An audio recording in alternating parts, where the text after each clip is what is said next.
Hey guys, Joe here, and this morning we are doing another one-take video. This is on a Colt 1911 Mark IV Commander Lightweight Commander. You know what I mean. This one is on loan from Liberty Arms, so check them out, Harrisonburg, Virginia. You can Google it. I can't put their link in the description, otherwise the video will be instantly demonetized. However, whoever commented last time, put that back down there and I will approve it. This gun is the owner's firearm, and it was a carry piece for a while, and he offered to let me take a look at it, and I want to show it to you guys. So let's take a look at what a well-used but well-cared-for Colt 1911 should be like. Before we get going, we're going to safety check it. Obviously the magazine is out. Visually check it, physically check it, make sure there's nothing in it, and always make sure you're pointed in a safe direction. There is a concrete wall over there. So this is now safe to look at, examine, and ooh, is she a pretty gun. This one is a lightweight Commander, which means that it has an alloy frame and a steel slide. That's why the colors are slightly different. This one weighs 29.5 ounces dry. It might be a little bit different because it's got a couple of different parts on it. He's made these changes to better suit his style. It's got upgraded or newer style Colt wood grips on it, newer style beaver tail safety. You see this on more current firearms, Kimbers, Desert Eagles, with a bigger memory notch and a taller beaver tail.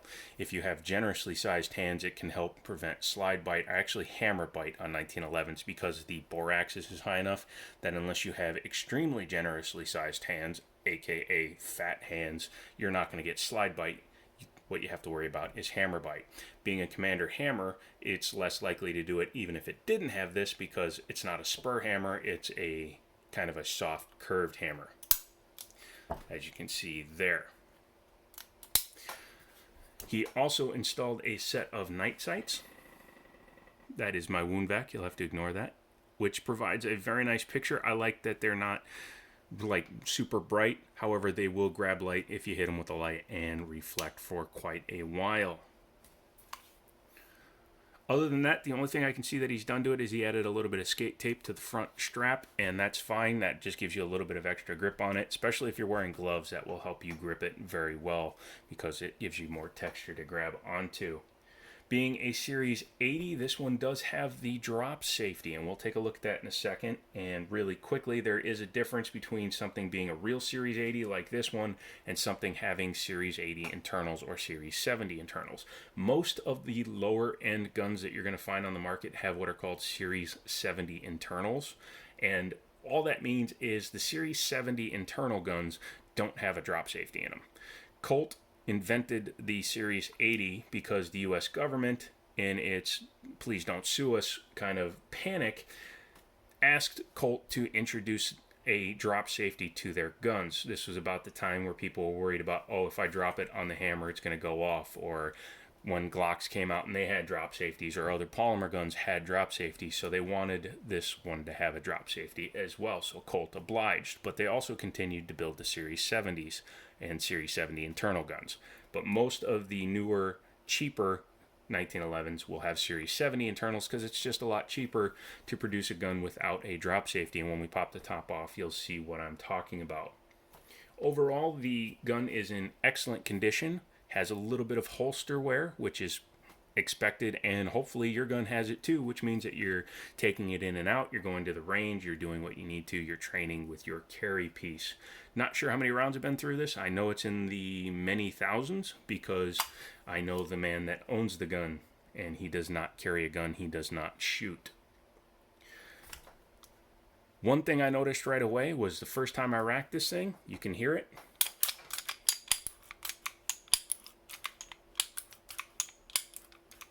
This thing is butter smooth, which hopefully means that when you take this thing out and shoot it, you're going to have an excellent experience. And I hope to take this out and shoot it at some point. I have to ask him for permission, because I'd also like to compare it to a cheap Commander, if I can get my hands on one because of the pandemic. If I can, I'll let you know about that. Follow me on Instagram, and you can see when I finally pick up some more stuff. But I want to pop the top off this thing. This thing does have the full-length guide rod, as you can see here. So that means that the front bushing has a giant hole in it for the guide rod to go through. Some people like them, some people don't. However, typically you're going to see full-length guide rods on the officers and the commanders. I already safety checked it. It's a one take, but hey, you know what? Better safe than sorry. Bring your slide back, lock it open, check it again. Nothing there, nothing there. Drop your slide. However, I'm not going to decock it. I'm actually going to engage the safety. On 1911s, this is a trick for you. You can go ahead and leave the safety engaged, which will allow you to push down on the slide without it pushing backwards and causing issues. Now this plunger will come out very easily because this gun is very smooth and has been apart a bunch of times. However, you may need a bushing tool if yours is very tight. Once you take the plunger out, go ahead and set that aside. You're going to take your spring out. Take note of which end is open and which end is closed. The closed end typically goes into the plunger regardless, but it definitely goes in it on these open full-length guide rods because it allows it to seat flush so the spring isn't at a weird angle. Sometimes you can have problems if that does actually happen. Spin your bushing back the other way. You can take that out. Some people will leave that in until they're ready to fully disassemble the gun. I take it out. I don't really care which way I do it as long as the gun comes apart without scratching itself. Drop your safety. Bring your slide back to the takedown notch, which is this farthest rear notch here. Line it up and take your slide lock slide release out. This one is flush on this other side, so there's nothing to push on, so it's a little bit more awkward. But once you pull that out, set that down. I like to turn the gun over and pull it apart just to make sure that the guide rod doesn't fall out. Less likely with the full-length guide rod, but it does happen. Go ahead and take your guide rod out. Set that down. Flip it back over. Actually, I'm going to leave it upside down for this, but take your link, make sure it's in the down position, and slide the barrel out. Taking a look at the slide. It's very nicely finished. The bluing is nice. This is the kind of wear that I would never actually redo the bluing on because that just makes it vintage, used, but not abused. Looking inside the slide, you can see a lot of the finish has come off, but that's just due to its excessive wear, but it's extensive use. However, it's not scratched, scraped, it's just worn from typical use. You can see like the rear here, the breech face looks really nice. Around the ejection port looks really nice. Needs to be cleaned, probably fired it recently, but overall it's still in really good shape. You can see, especially down in there, the silver from where the lugs engage and disengage from the top of the slide.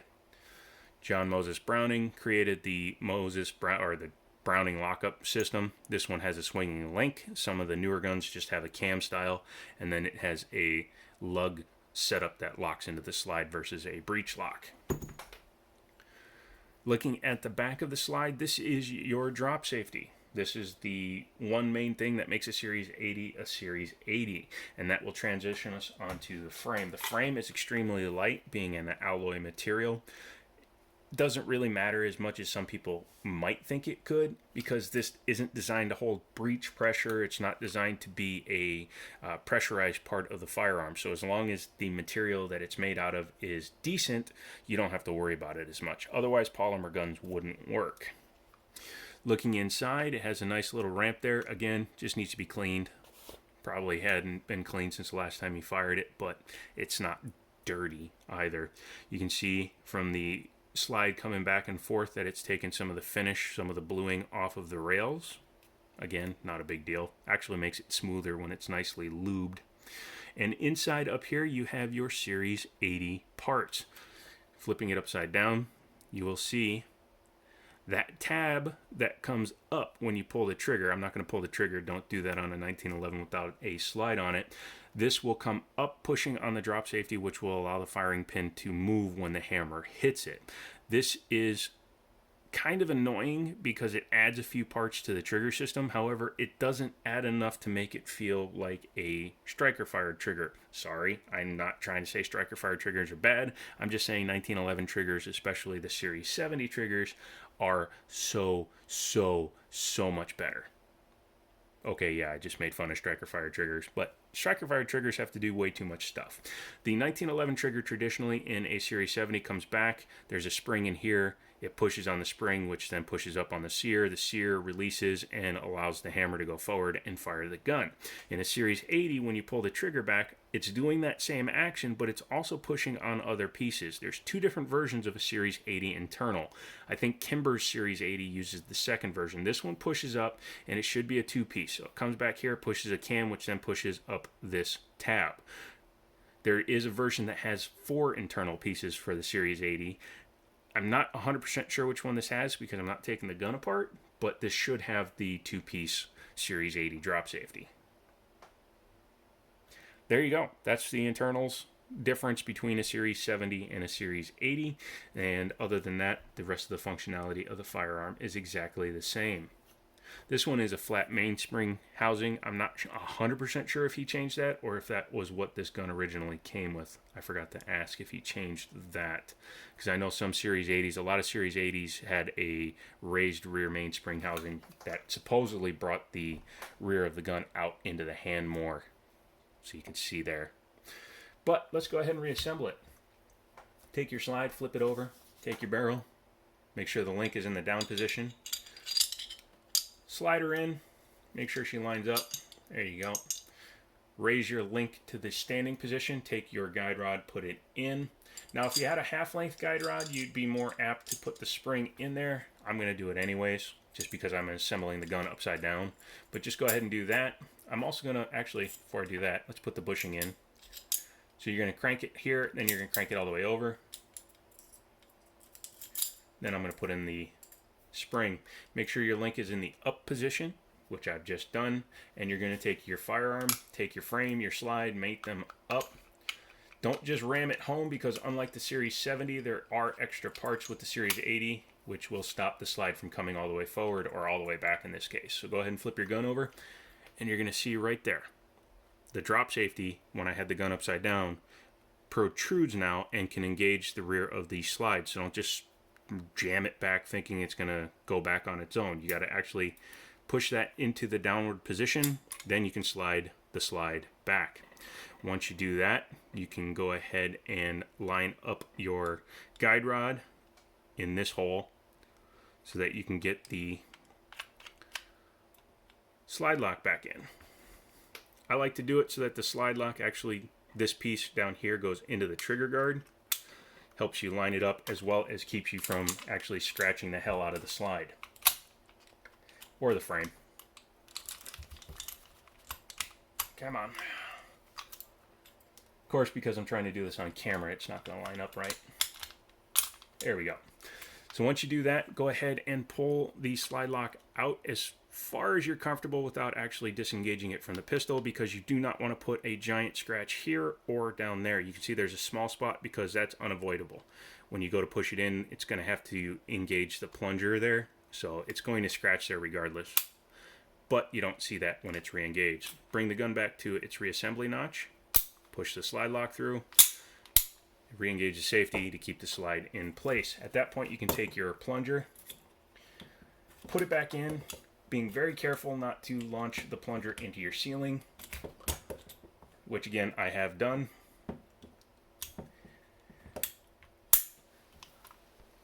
Rotate the bushing until it engages with the edge of the plunger.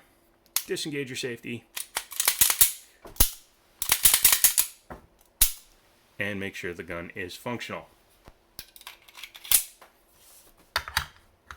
So that is a look at my friend's father's, okay, we'll just do that, carry piece. And it's a beautiful piece, and also brings up another thing that I get asked when I did help down at the store more. When the pandemic's over, I'll be helping again. But that is, should I carry a really nice carry piece? Because some people come in and they're like, oh, I don't want to spend $1,200, for example, on a really nice carry piece and then have it taken away if I have to use it. Whereas my boss down there makes the better argument of, would you rather have a gun that you know works, that you can trust, that has been tuned to your specifications, or would you rather have your gun back if you wind up having to use it, or care about losing it if you have to use it? Now, a lot of people have truck guns, toolbox guns, cheap guns, $200, $300 guns, like the Taurus, that you aren't going to care as much if they go away. If that's your primary carry, get good at it, that's fine. But if you buy one of these, don't be afraid to carry it because you want something reliable and trustworthy and functional if, heaven forbids, you ever have to use the firearm in self defense. I don't care if the police have to take my firearm if I survive the encounter. What I care about is if I bought a $100 high point 40 cal and it stopped working in the middle of the firefight because I was never able to take it apart because I didn't know how to drive out the pins, and I wound up getting shot and killed, but at least I didn't get my $1,200 gun. So ask yourself that question before you ask me that question. Do you care about your life or do you care about your gun? That's it. I'm done with this one. Go ahead and check out libertyarms.us. Google it, Harrisonburg, Virginia. Call him down there. Ask him what they got in stock. I know he's got some other stuff. I don't know if he's going to ever sell this one because it's his personal carry piece, but I thought it would be cool to take a look at and show you what a really nice one is like. Leave a comment down below. Let me know if you have one of these, if you carry something expensive, or if you prefer to carry a $50 Saturday night special. I will read the comments and respond to them. Don't be vulgar. Those just get banned. Come back later in the week because we're going to take a look at this one, which is another carry piece, and we will just kind of keep having some fun. So I appreciate all the new subscribers. Thank you very much. Let's keep the channel growing. That way I can start buying some more toys for the channel, and then once this pandemic is under control, I can go to the damn range. I'm out of here, and as always, I'll talk to you later.